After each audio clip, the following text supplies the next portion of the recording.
महादेवे महागौरी नमः। जय माता दी। मैं हूं आपके साथ छाया चौधरी और लगातार हम 9 दिनों तक आपको माता रानी के अलग अलग महिमाओं के बारे में, अलग अलग स्वरूपों के बारे में जानकारी दे रहे हैं।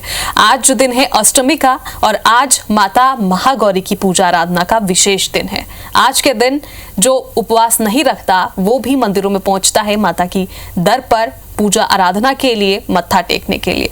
तो कैसे करें आज के दिन की पूजा और क्या विशेष महत्व है आज के दिन का, ये तमाम जानकारी साझा करने के लिए हमारे साथ स्टूडियो में मौजूद हैं पंडित दत्तात्रेय होसकरी जी। पंडित जी बहुत बहुत स्वागत है आपका। जी नमस्कार। तो पंडित जी आज अष्टमी है और अष्टमी के दिन का एक विशेष महत्व होता है। सबसे पहले आज के दिन का महत्व क्या है वो आप बताइए। जी, अष्टमी का दिन जो है महागौरी को समर्पित है। महागौरी जो है महादेव की इष्ट हैं, यानी कि महादेव जिनकी आराधना करते हैं वो महागौरी हैं। महागौरी जी के स्वरूप की यदि आराधना आप करते हैं तो माता जी की आराधना करने से सूर्य देव से संबंधित शांति होती है। यदि आपकी कुंडली में सूर्य नीच का है या सूर्य राहु युक्त है या सूर्य अष्टमस्थ है या छठवें भाव में है तो इसके कारण जीवन में परेशानियां आती हैं।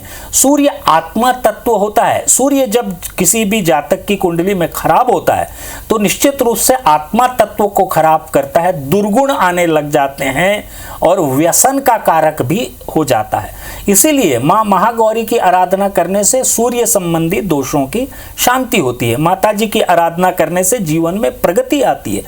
माता जी क्योंकि प्रौढ़ स्वरूप है, माता जी जो है सबसे प्रौढ़ स्वरूप है, तो माता जी की आराधना, माता जी का आशीर्वाद प्राप्त करने से जीवन में प्रगति, उन्नति, शांति इत्यादि सभी तत्व समाहित हो जाते हैं जीवन में और ये सभी तत्व जीवन में मनुष्य को आगे बढ़ाते हैं। पंडित जी महाअष्टमी के दिन चूंकि हर तरफ नवरात्र की धूम दिखाई देती है, मंदिरों में लोग कूच करते हैं, तो आज के दिन की किस तरीके से हम विशेष पूजा आराधना करें, माता को प्रसन्न करें? जी देखिए, माता जी की आराधना करने से विशेष रूप से बहुत सारे जगह आज हवन भी होता है। कई जगह नवमी के दिन होता है, कई जगह अष्टमी के दिन होता है, तो हवन इत्यादि भी होते हैं। तो विशेष रूप से यदि आप इस दिन हवन करना चाहें, समापन करना चाहें तो हवन इत्यादि भी आप कर सकते हैं।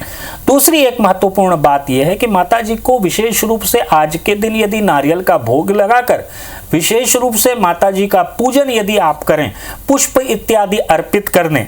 एक बात ध्यान रखें कि यदि आप पूजाओं के दौरान मंगलसूत्र यदि आपने अर्पित नहीं किया है तो आज के दिन माता जी को मंगलसूत्र अवश्य अर्पित कर दें।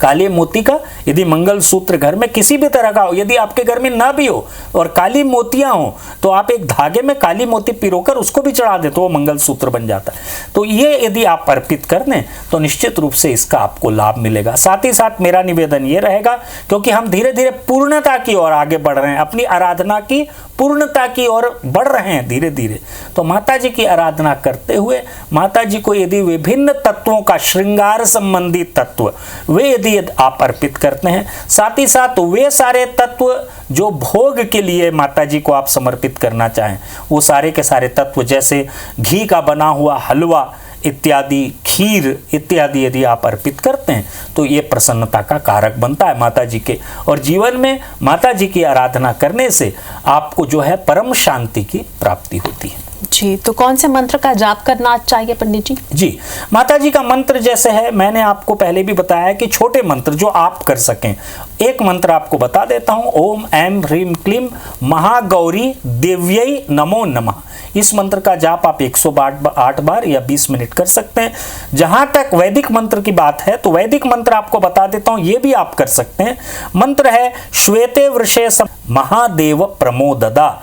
जैसा कि मैंने आपको बताया, माता जी जो हैं महादेव की अधिष्ठात्री देवी हैं, महादेव भी इनकी पूजा करते हैं। तो माता जी की यदि आप पूजा करेंगे तो निश्चित रूप से आपको ईश्वर यानी कि महादेव की भी कृपा पात्रता प्राप्त होगी। माता जी की आराधना करें और जीवन में आप देखेंगे कि सारे के सारे वे सुख जो आप प्राप्त करना चाहते हैं, क्योंकि आप हम 8वें दिन पहुंच चुके हैं तो आपने पहले भी पूजा कर चुके हैं आप 7 दिन तक, तो निश्चित रूप से हम अपने लक्ष्य की ओर आगे बढ़ रहे हैं। वे सभी अभिष्ट जो आप प्राप्त करना चाहते हैं, बहुत सालों से प्रयासरत हैं लेकिन प्राप्त नहीं हुए हैं, लेकिन माँ महागौरी की आराधना करने से वे सभी तत्व आपको प्राप्त हो जाएंगे। जी, और इसके साथ ही पंडित जी क्या भोग माता रानी को लगाएं आज के दिन? जी, माता जी का जो भोग होगा वो नारियल का भोग होगा, पानी वाला नारियल। इस दिन यदि आप इसका भोग लगाएं और यदि हवन हो रहा है कहीं पे, वैसे तो कई लोग कहते हैं कि वर्जित है नारियल हवन में अर्पित करना, लेकिन मेरा निवेदन आपसे यदि ये रहेगा कि यदि आप नारियल हवन में अर्पित करना चाहें तो उसका पूरा का पूरा जो है उसको खोल लें, उसका जो ऊपर का स्वरूप है उसको निकाल लें और खाली नारियल को आप चोटी के साथ उसको अर्पित कर दें। इससे निश्चित रूप से आपको लाभ की प्राप्ति होगी। जी, और आज दुर्गा सप्तशती के कौन से अध्याय का पाठ करें पंडित जी? जी, दुर्गा सप्तशती के अध्याय की यदि मैं बात करूं तो अध्याय तो संपूर्ण हो चुके हैं। अब आपको पाठ करना है दुर्गा अष्टोत्तर शतनाम का। दुर्गा अष्टोत्तर शतनाम का पाठ करें, और क्योंकि आज लगभग समापन की ओर हम आगे बढ़ रहे हैं तो देवी अपराध क्षमापन स्तोत्र होता है, यानी कि क्षमा याचना का पाठ, वो क्षमा याचना का पाठ भी आज कर लें। यदि किसी भी तरह की त्रुटि हुई हो पिछले 7-8 दिनों में तो वो सारी की सारी त्रुटियों के लिए क्षमा भी प्राप्त हो जाएगी और जीवन में प्रगति का मार्ग भी प्रशस्त हो जाएगा।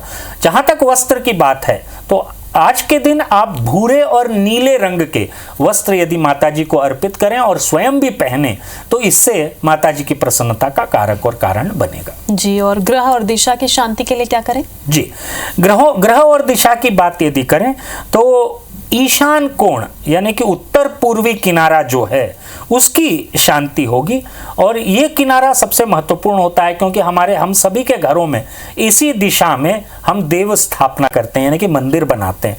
तो इस स्थान पे आप शुद्ध जल और गुलाब जल का आप छिड़काव करें, इससे आपकी लोकप्रियता बढ़ेगी। यदि किसी भी तरह से आप लोकप्रिय होना चाह रहे हैं तो ये लाभ आपको होगा।